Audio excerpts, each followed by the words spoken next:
Douglas Silva de Andrade, my guy. But coming up this weekend, we have Capoeira, Elizeu Zaleski de Santos. And why do I say Douglas Silva de Andrade? Well, because Matt, Elizeu Zaleski de Santos, I'll keep saying his name, is your guy. You're kind of an aficionado. So what can you tell us to start the video off about the man representing Brazil in this match? I can tell you that between the ages of 28 and I'd say up to 34, this man could offer you a competitive fight between anybody in the whole entire rankings. And I argue that even though he may not have reached the heights of some of the other ranked fighters in the division, that the best version of Elizeu Zaleski dos Santos could probably have beaten the majority of people in the top 15. Zaleski dos Santos from 2016 to 2019 won 7 fights in a row, and he's kind of like welterweight's Eddie Alvarez. He was the underground king for a really long time. He had that knockout win over Sean Strickland, which aged so well, but recently he's kind of come up against some stumbling blocks. He loses to Li Jingliang. Injuries. And Li Jingliang, I mean, he wants to be a lightweight now all of a sudden, but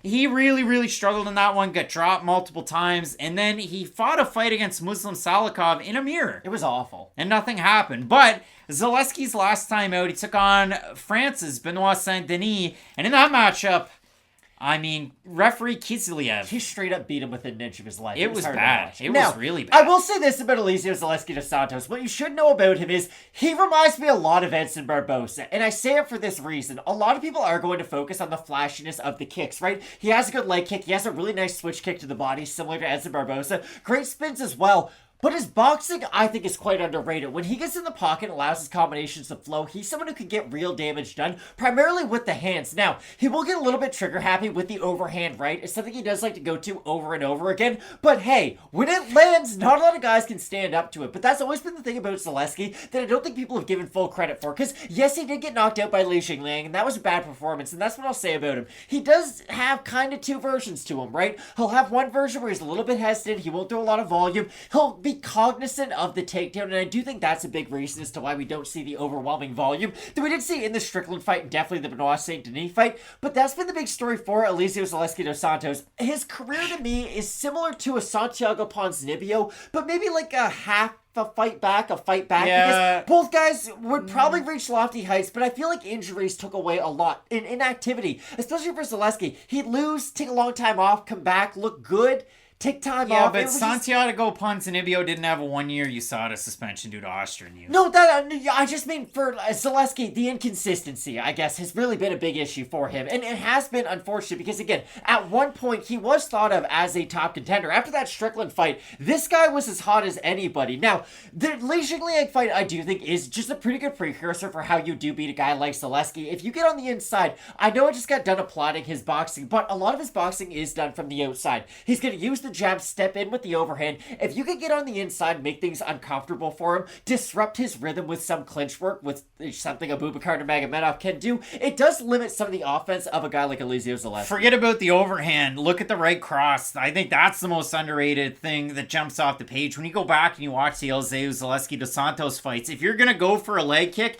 he'll meet you every time with that right cross when you have your hand kind of stuck out, and that's where he's able to do some really good work. If you look at it for Abubakar Nurmagomedov, we talked about him not that long ago. He was supposed to have a fight. It fell apart, and that one was going to be against Carlson Harris back in March. I was excited for that. Harris ended up fighting. Nurmagomedov did not. But for Nurmagomedov, his last time out, took on Gaji Omar Gadriev in that one. Maybe lost the first round, rallied round 2, round 3. But the biggest story around Nurmagomedov, his time with World Series and the PFL, he was a massive favorite in the large majority of his matchups. He was over a 1,400 favorite in a fight that he lost to Pavel Kisha. How's that apartment, that 3K making? That's called a callback. But he ends up getting a win over Jonathan Weston, big favorite again. He draws in a 2-round fight against Bojan Velichkovic. And then off a draw, the UFC went, Red Rover, bring this guy over. Right now. Goes for a takedown against David Zavada, gets submitted by David Zavada. But if you do look at it overall for Nurmagomedov, a loss to Zavada, a loss to Pavel Kisha, and a loss years ago against Magomed Mustafayev. Yeah. If my guy Mustafayev fought Elizeu Zaleski dos Santos in the year of our Lord 2023, I would be all about it. My brain would probably explode. Every time I get teased with a Mustafayev fight getting booked, there's been about 5 of them in the last 3 years, I get rock hard with emotion. I've got a phoner, and I don't know what to do with myself, and then they all go away. But in that fight against Mustafayev, Nurmagomedov is going for takedown after takedown after takedown. He gets 3, and then an unfortunate cut. That's the end of the fight. So it was a bad way to go. But ultimately, if you watch Nurmagomedov fight, he was a boxer's delight when he fought Jared Gooden, who had his hands down at his ankles. But other than that, we haven't seen Nurmagomedov fight that way. Now, could that be a progression at AKA? You look at his Instagram, he's still training with Khabib, Umar Nurmagomedov, but now the level up in training. 170's best. Bilal Muhammad is training with them over there. So pretty cool to see there. But for Nurmagomedov, I think he has gotten better with his hands as his career's gone on. I don't know if Elizeu Zaleski dos Santos where you want to test that, but maybe it is.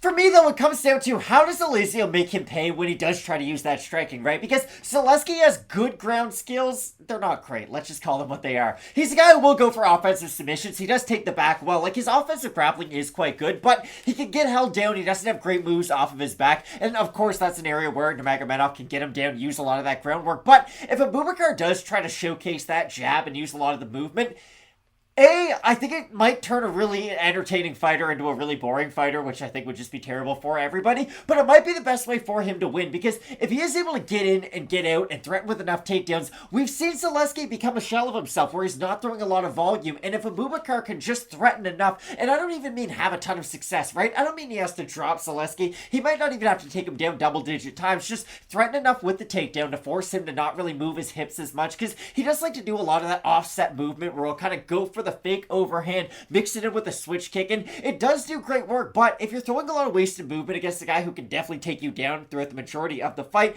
I think that movement might be better if you just kind of stay upright and use your base. So there's going to be a lot of those Spider-Man moments out there in the corridors, John Castaneda and then Daniel Santos. You're also going to have that for coaches, because Elizeu Zaleski dos Santos' coach at CM System or CM Academy is Cristiano Marcelo, who fought years ago. His only UFC win was over Reza Madadi, who's going to be coaching Guram Kutateladze coming up this week. I always kind of liked Reza Madadi. Like, he was a tough and grimy fighter, you know? He never quit. Like guys like Reza Madadi and Brad Pickett doing the coaching thing. Rita, Matt, the odds on this one, they're about at par, so it is a pick 'em. We have a look at the Topology votes. I mean, it seems like good value, again, on Nurmagomedov, coming from being on minus 1,400 in his career. Again, the Topology votes surprised us there to you. I'm going to say over under 67.5% for Nurmagomedov here.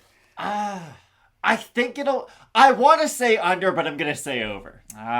It is right. It's close. It's slightly under. 1,421 total votes, 57% Nurmagomedov, 78% by decision for the 43% that have Zaleski, 70% by decision. And again, while Nurmagomedov has one TKO loss on his career, it was because there was a cut that was too big. It was like that Liz Carmouche-Valentina Shevchenko fight. So when you do try and make a pick on this one, you make it with the head and not the heart. So what is the pick? And that's why I've got Nurmagomedov. I just think he can do the right kind of techniques that force Zaleski to not throw as much. And even in the Sean Strickland fight, if you go back and watch that, Zaleski's not landing a ton of strikes outside of the ultimate knockout blow, which is that spinning back kick. Now, if he is able to land one of those high velocity strikes, of course this fight's going to be over. The guy's 36, but he still has kind of dominant power when he's able to land his hands. Look at the Munoz Denis fight. I know it didn't end by knockout, but it probably should have on multiple occasions. But I do think Nurmagomedov can threaten enough with the takedown, mix his jab and his striking in enough to just force Zaleski to not throw as much. No, and it's a big matchup for Nurmagomedov. You can see that from the graphics. 2-1 UFC record versus 9-3. With Zaleski, he did get taken down by Denis at the start of the fight, but the scary thing for me with Nurmagomedov is he's got a little bit of that Ramazan Amiv. I'm a kickboxer as the fights go on. He did that with Omar Gadriev, who in his own right is a great grappler, but I don't like that for Nurmagomedov as the fight goes on, even against a 36-year-old Zaleski, whose last one was in 2021 over Denis. And then last March, he was booked to take on Munir Lazzez, but in March, that positive USADA test for Oster. And so we'll see how Zaleski's able to mix it up. I think the striking can still get it done. And he shaved his head and he shaved his beard and he looks like a totally different man. So Matt, we're split on this one. I'm going with Brazil's Capoeira, Zaleski dos Santos. You have Nurmagomedov. 863,000 Instagram followers for Nurmagomedov. Look at him go. I don't know who they are, but they're out there. Let us know who you have for this fight. And in our next one, the aforementioned Guram Kutateladze is going to be taking on Jamie Mullarkey, and I am amped up about it. You're not going to want to miss it. Keep it locked in with Fight Night Picks, we always say. Let's get into it.